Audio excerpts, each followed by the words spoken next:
Oke, ya pada contoh berikutnya kita akan mencoba ya.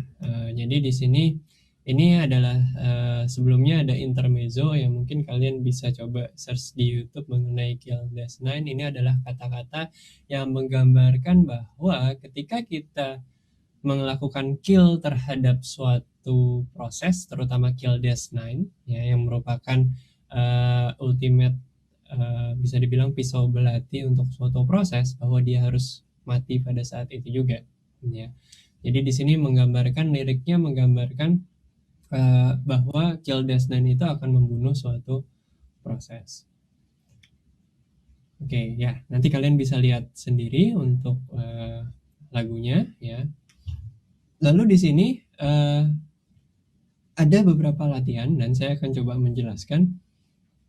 Buatlah dua script ya. Di sini ada contohnya untuk melakukan jadi dia dua script ini saling berkomunikasi satu sama lain. Script pertama ya, dia melakukan trap sebuah sinyal dan dia akan looping forever, menunggu ya. Jadi program ya, kita simulasikan dia kayak program yang sedang berjalan menunggu di interrupt. Nah, pada saat interrupt datang, dia akan melakukan print data yang dikirimkan oleh proses yang lain ya, oleh script 2. Nah, script 2 atau proses yang kedua, jadi ini bisa dibilang ini proses yang pertama menunggu. Kalau di jaringan komputer mungkin yang ini server, yang ini klien. Jadi script 1 itu server, yang ini klien. Tapi karena ini bukan klien server seperti di jaringan ya. Jadi yang pertama adalah proses yang pertama, yang kedua adalah proses yang kedua. Proses kedua ini yang mengirimkan datanya ya, data teksnya. Jadi dia harus tahu PID dari script pertama, lalu kita kirimkan sinyal beserta datanya. Ya, yang kita kirimkan sebenarnya sinyalnya, ya, sinyal untuk membaca suatu data. Ya, mudah-mudahan bisa dipahami gambaran besarnya. Kita punya dua proses. Yang proses pertama menunggu sinyal.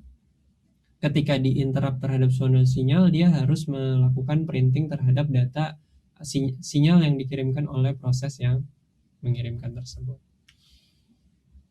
Oke, ini adalah salah satu contoh bagaimana kita bisa mendapatkan PID yang sedang berjalan atau PID dari proses kita. Get PID, echo your PID. Ya, kalian bisa coba lakukan ini untuk mendapatkan PID kalian. Nah, di sini yang bisa kita lakukan adalah ini di proses yang pertama, yaitu proses yang looping forever. Ya, jadi proses ini dia akan looping forever. Dan looping forever tersebut ketika dia di-interrupt ya, dia akan membaca suatu file yang merupakan file yang isinya tekstual kiriman dari proses yang kedua ya. Jadi di sini memang tidak benar-benar file itu dikirimkan, tekstual itu dikirimkan, tapi di sini dia memberikan sinyal untuk membaca suatu file gitu. Jadi sinyalnya yang kita lihat di sini. Jadi di sini ada function namanya read files ya. Yang read files ini yang nantinya akan dipanggil ketika trap itu happen atau trap itu terjadi. Dengan sinyalnya adalah sinyal term dan user define 1. Dan the rest ini sama seperti yang sebelumnya, yaitu looping forever ya. Jadi dia di trap, ketika trap itu berjalan dia akan memanggil function read files. Tapi sebelum itu dia akan mengeprint PID.file-nya dulu. PID dia. Untuk bisa memberitahu bahwa kita bisa, atau bisa dibilang kita memberitahu proses kedua, kita punya PID sekian-sekian. Gitu. Jadi di sini identifier untuk proses kita. Nah, di proses kedua atau script kedua, dia akan membaca PID file tersebut ya, dari PID file yang sudah dituliskan oleh si proses yang pertama tadi, kita dapat PID-nya ya, dimasukkan variabel PID file. Lalu dia enter some text, artinya kita diminta untuk memasukkan kiriman kita apa. Nah, lalu kiriman kita dimasukkan ke dalam file.read.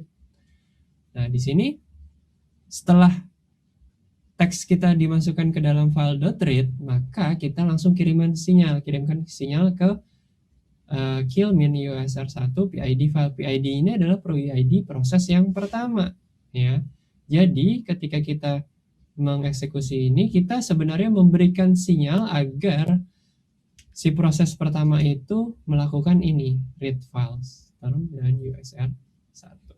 Ya, jadi pada dasarnya memang tidak benar-benar kita mengirimkan paket-paket, kalau di jaringan kan kita memang mengirimkan paket di dalam TCP atau UDP ya ke dalam soketnya. Kalau yang ini kita memberikan sinyalnya dia untuk membaca suatu file.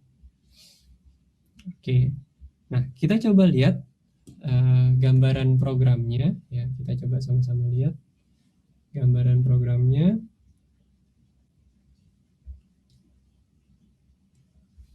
Ya, jadi di sini tetap kita memakai dua konsol, ya, konsol yang pertama dan konsol yang kedua. Nah, di sini saya sudah menuliskan ya script 2.sh yang di sini adalah .sh. Ya, di sini tadi yang seperti saya jelaskan sebelumnya, proses pertama itu listen ya atau dia looping forever. Proses kedua dia sebenarnya menginterrupt proses yang pertama. Dan proses pertama harus membroadcast apa? Dia harus memberikan informasi PID-nya. Nah, makanya dia menuliskan ke dalam PID file. Lalu ketika trap ini happen atau trap ini terjadi, ya, kiriman dari sinyal dari proses 2 itu terjadi, ya, proses 2 naruhnya di dalam file .read dan trap di sini akan membaca file .read tersebut dan memprint apa yang sudah dikirimkan. Oke, sekarang kita coba jalankan ya. Jangan lupa bahwa ketika kalian sudah membuat suatu .sh ya, kalian coba jadikan mode-nya adalah executable dengan chmod chmod plus x, misalnya ini script 1.sh. Oke, kita jalankan script 1.sh, dia berjalan. Lalu di sini kita jalankan script 2 ya. Ini proses yang berbeda, script 1 dan script 2. Hello, my name is Ari ya. Kita coba. Lalu dia akan melakukan printing hello, my name is Ari. Saya coba lagi. This is signal from process 2. Oke, this is signal from process 2. Ya, jadi memang disimulasikan seperti itu. Namun pada dasarnya yang dikirimkan itu hanya sinyalnya saja. Di sini saya ingin menggambarkan bahwa pengiriman sinyal bisa dilakukan atau bisa dikomunikasikan antar satu proses dengan proses lainnya. Kalau kita lihat di dalam folder tersebut ya, ada yang namanya PID file ya. PID file yang merepresentasikan PID pada saat proses 1 sedang berjalan. Nah, terus ada juga VI file read. Yang ini adalah tekstual yang dituliskan oleh proses kedua. Ya, jadi sebenarnya hanya sinyal yang dikirimkan untuk membaca suatu file tersebut. Oke, jadi mudah-mudahan bisa tergambarkan ya bahwa pada saat kita melakukan pengiriman sinyal itu sebenarnya program kita ada interrupt-nya. Di-interrupt dan dilakukan perjalanan interrupt-nya tersebut atau yang harus dilakukan pada saat interrupt itu terjadi, lalu dilanjutkan lagi program tersebut ya. Tapi kalau sinyalnya adalah sinyal kill atau terminate, ya otomatis dia akan terminate. Oke, jadi mudah-mudahan bisa tergambarkan bagaimana proses pengiriman sinyal tersebut dapat terjadi.